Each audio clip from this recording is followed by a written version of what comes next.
It always comes to this.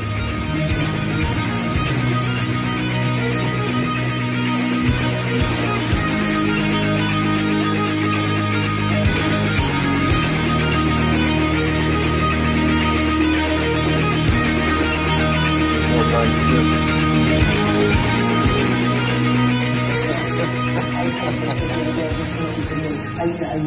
Guys, back again to do another tattoo progress update today. Where I last left off, I showed off the tentacle down here, and where is it? The claw that Rick did in here. It's a little bit hard to show off these areas always. I have a really hard time showing off specific parts of this sleeve.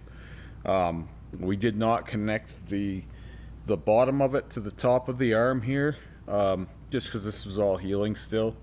But we'll get in there, connect that all. I am suspecting that this will need a full second pass slash redo anyway. Some of this didn't take as well. It's a full up front. Like I'll never lie to you, and I have no incentive to.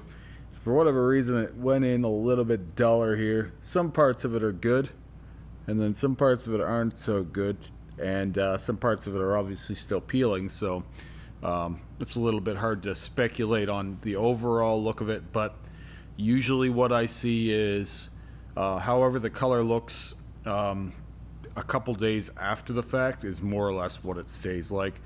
You can see evidence of that with really everything else on me. It's if you get it to a place in the session where you've got the ink solid and saturated in there, there's not really a ton of change after the fact. Everything just dulls down a little, but the whole overall presentation of the image is more or less the same. So it's really just that the case that you can only get so much ink into something in one go, and if you don't get as much color in there as there is black or more, then the black will more or less override whatever's done to it. I did hear an interesting theory that some pigment escapes your skin whenever you make a new hole in the body. I don't know if I really buy into that. I don't know that that's the case. I think that's just speculation. I just heard this recently from a tattooer. I don't think that when you put a hole from tattooing into someone, say we tattoo over this brain with a clear fluid, just say we do that, I don't think that the pink that's in there comes out just because we're making holes there. I think you have to do some significant damage for that part to happen. It's not to say that you can't, hurt someone to a place where they, lose ink. Quickly touch on when I had my nipples pierced after having my nipples blacked out the last time. Those started to degenerate over time. They lightened up a lot. They got almost like brownie pink, and they were at that point blacked out 6 times already. So you can imagine that was bothering me a good deal. And so I took the piercings out and blacked them out again. And they've stayed more or less great now. But with that said, that result wasn't like, oh, we pierced them and then they lost ink. No, they looked the same that day. It's not like the ink escaped through the piercing hole. What happened was more akin to what would happen with laser, where the area was traumatized in some way, and then the cells or the microphages or whatever the fuck you want to call them, whatever cell structure that holds on to the ink starts kind of breaking down over time, and you get a gradual result, which is, again, with these, and I do laser up front because some people don't remember this, and I do mention it quite often, but I do laser here at the shop more or less every day. I've done a lot of laser, and so certain things take longer than others, but what you're basically doing is you're creating trauma without breaking the skin. It's a little bit like if you whop someone with a baseball bat. Obviously you're not going to get the bruising on the outside the same way, although in some cases you do bruise from laser. But it's the same idea. You're creating trauma in an area, and then the body is rejecting the ink. It's not like the ink is being sucked out or destroyed. That's part of why these laser over blackout tattoos really irritate the fuck out of me because people have no idea what they're looking at. And I get them sent to me like, oh, Remy, you could do this. It's like, no, that's not an exact science. What happens when you laser something is it doesn't just create a design there if you make one. If it was going to create a design, it would take a very long time, multiple sessions, and the results would not be anything near as striking as what people are expecting. Right, what happens when you laser something a lot of the time, especially the first time you hit it with a laser, the skin will blister, and sometimes more subsequent down the road, but generally the first time when the ink is densest and most reactive to the laser, the skin on top will blister a little and it will look white. But after that happens, the ink actually darkens a little bit again, and it takes quite a while for anything, if anything happens, for anything to happen. And in some cases, one shot of laser doesn't do fucking anything. I've had it where we've lasered someone and the ink all came out over 2 or 3 sessions. And I've also had it where, you know, I think when Kevin was running the laser, the guy I used to do Remy reacts with, he had one girl that they'd done like 20 sessions on, and she still had ink in her. We ended up just pulling the plug on it and covering it up because we don't really need laser that bad here. It does help us with some things, but most of these guys are covering, you know, anything with anything. So laser is just, if anything, just an assist here. It's not our prime export. There are cases with some dark line work where it's still preferable if we're not blacking out someone's whole arm to lighten up the lines or soften things so that you can go over them a little easier. But with that said, usually just a couple sessions to lighten something. But there was one girl who had a hand tattoo that was particularly stubborn, and it just was not coming out no matter what. So in that case, it's like sometimes it's just how the ink spreads in the skin and how dense it is, and some people are more reactive to laser than others as well. I had a girl that I was lasering the inside of her finger, and the first time I hit it, I had almost no result. The second time, it's almost gone now. So I thought that one would go easier, but I'm learning more about laser all the time. It's different than what people think it is, to say the least. Anyway, I've talked enough about laser. I find laser fascinating, even though I always bash it. And practicality for cover-ups. I do find what I've learned from being a laser technician here, this funny term, at the shop, is it's always very intriguing to me to learn how ink interacts with skin. And I think that I have a unique perspective on it through my own work in layering, and then also trying to remove other people's tattoos. It's kind of a nice, I don't know, it's like I'm adding more layers and trying to take them away from people, and none of it is what people think. Like, these things are much different than what most people think they are.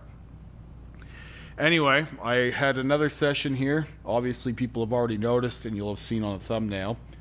I actually think that this looks a little bit better in person even, and for my own purposes, of course, I can't see dead on when I'm looking at this. Like when I'm like looking straight on, I just see a black shadow. The thing that I like about it is it's more full over there now, and it was a bit open. But when I look at this, I think this is a miracle of modern science of some kind, or this is something that the old boys would have never dreamed possible, let alone tried.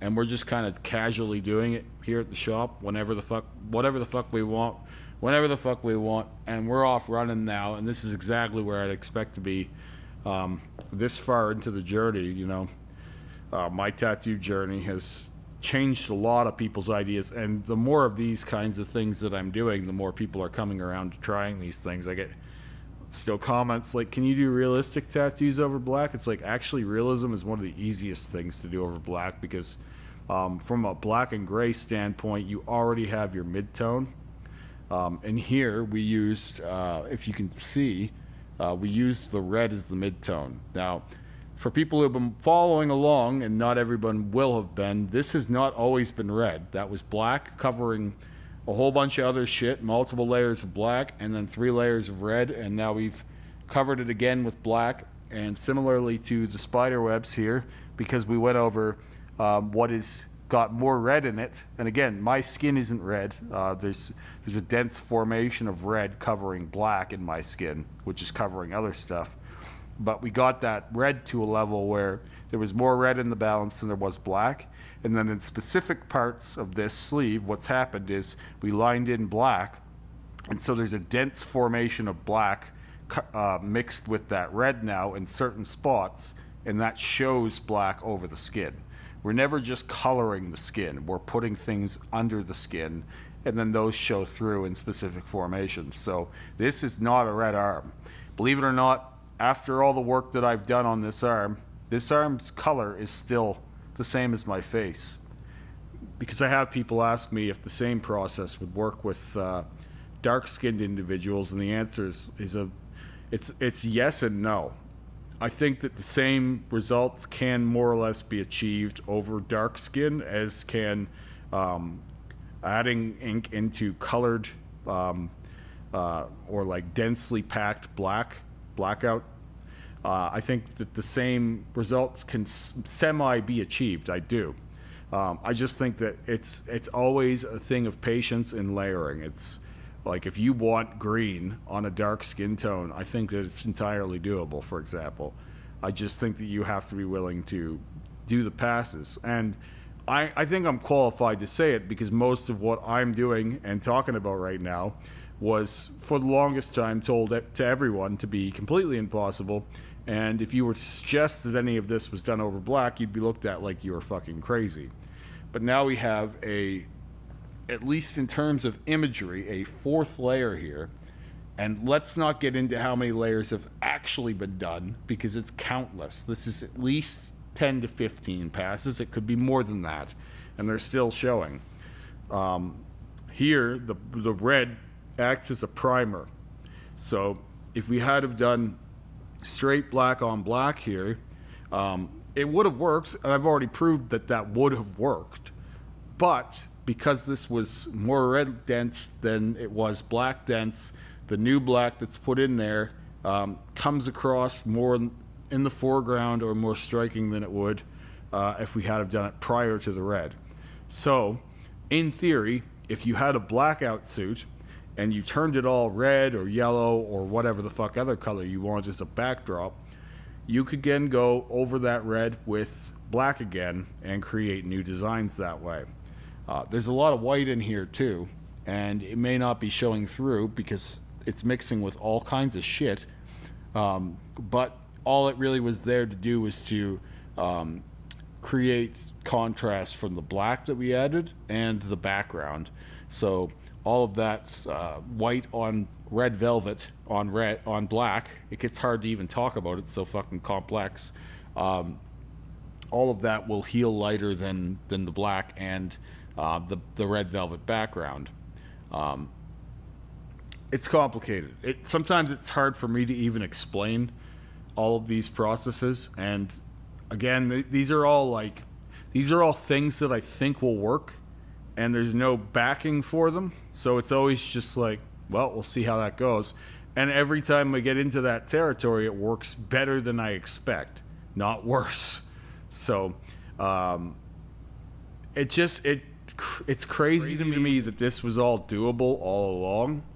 And because there was no like culture or like evidence or awareness or anyone really talking about it that was surely doing it, at least on small scale, and like any real cover-up that includes going over black should have been evidence for this, but for whatever reason it wasn't taken as evidence for this by most tattooers, which baffles me because all the cover-ups that are done, so many of them involve covering black already. But like the basic point I'm getting at is, if this had been on the table that you could do this way, I'm sure my tattoos would have ended up different than they were. So my work can be taken and used for instruction to get somewhere better than I am. That doesn't minimize, in my opinion, the look or the experience or the purpose of what I've done. What it does is it facilitates someone to do it better than I have, if they're paying attention. Because if they're not, they're just going to see pictures arriving on my skin, and they're not going to know why or how that was done, or done anywhere near as well as it was. But what's happened on this channel is it's been a learning discovery, and that's what this looks like. There's all different levels of knowledge and awareness of what you can do on my body, and because it's happened over a period of learning, not everything can be at the same point, at least not now. I do think that there will be nothing left behind from the innovation of this. Like, I think that as my foundation for this increases, and we learn more here at the shop about what we can do with this art form, and because we are writing our own fucking rule book here, it would have been nice if anyone that's come before me had shared any of this, because I would have been, I can nerd out on those kinds of things. I would have been hard into it. But that wasn't the case. Anyone who's come before me, people say Lucky Diamond Rich, he didn't do half as much as me, and he didn't do it half as well. Those are facts. And he never talked about it. There was no dialogue around this. His artist never talked about it. It was useless to the tattoo community. People seen it and went, oh yeah, that's kind of cool. But like, it's not instructive. In fact, that's reductive. Just seeing that it has been done isn't useful. It's like, you want to elaborate on that, fucker? No? Okay, thanks a lot. See you later. It would have been useful to have some kind of an insight into how this all works, because then from that insight you can create even better and take things even farther. And that's how you get shit like this. I would have never done my first white, black, red, whatever on black tattoo this way. This could not arrive from the beginning. This can only arrive from years of experimentation. And then now we are. You know, a lot of my work would have ended up in a different point. But that doesn't mean that I can't go back with what I've learned throughout this and add those things to my existing pieces. It's for that reason that the roses will end up being colored in. That will upset some people. I don't really give a shit about that. I'm now curious how those can go in comparison to what we've done in other places. And I've been adjusting my torso work as well, obviously. I do plan on keeping everything up to a similar level of not necessarily aesthetical, like not a high bar aesthetically, but more like keeping my projects at the same level of experimentation, and the layering continues, because there's seemingly no end to how refined this can be, and how much room there is for adjusting things and making things better, in my own personal opinion. It never really ends, like, seemingly, unless you really don't want to do it anymore. And even in heavily scarred areas, you can technically saturate them.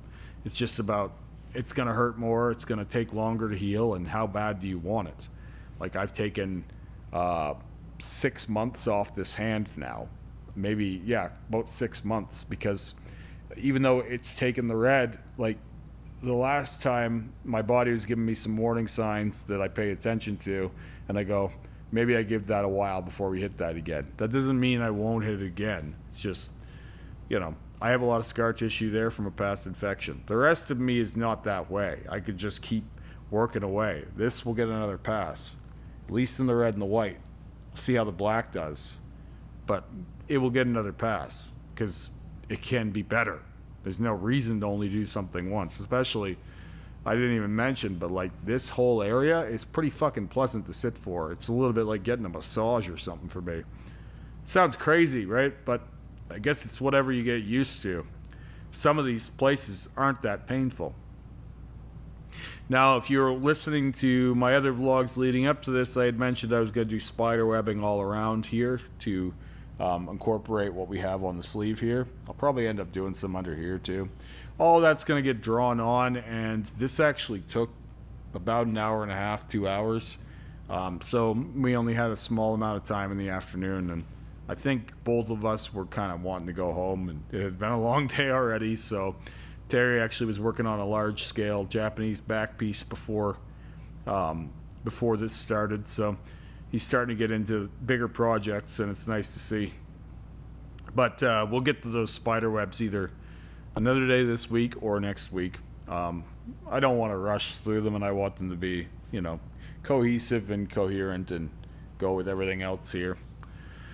Anyway, this has been a bit of a long one, so I'll show this off again. I'm really happy with how it came out, but more than I am happy with how it looks, I'm happy with just what we're able to achieve here and what we're learning here, and I'm hoping that the work that we're doing at the shop will inspire many more people to get into this and really impress me with what can be done.